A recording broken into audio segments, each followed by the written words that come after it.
All right, I also know you've addressed this. Top free agent targets for the Browns next month. Who do you think they should be going after to get this defense and, offense where it needs to be? Well, give me someone that their weight at defensive tackle starts with a 3. Give me one of those and stick him there in the middle. The two guys I got top of my list is Sheldon Rankins and Dalvin Tomlinson from the Jets, and then from the Vikings, formerly of the Giants, for Tomlinson.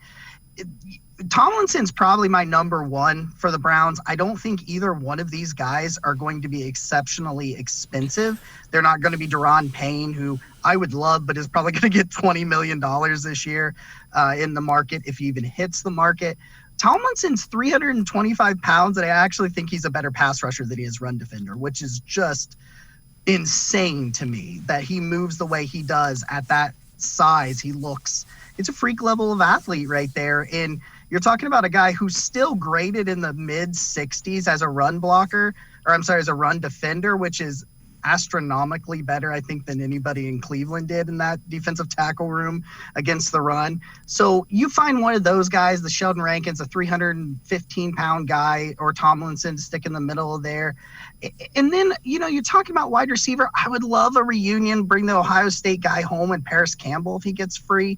There's a guy that can line up in the slot and can stretch the field vertically and really challenge defenses in a way that the Browns offense just hasn't been able to do the last handful of years. And I think the Browns have got to have a field stretcher if they really want to unlock this offense with Deshaun Watson. I think Paris Campbell is probably that guy. Maybe Sterling Shepard, if you're not as worried about his injury history.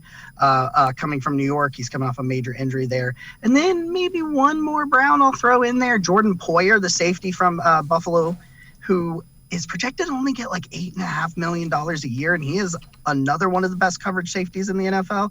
And you could actually cut John Johnson, save nearly $10 million, and then sign Poyer for 8.5, and that's a heck of a better defense right there.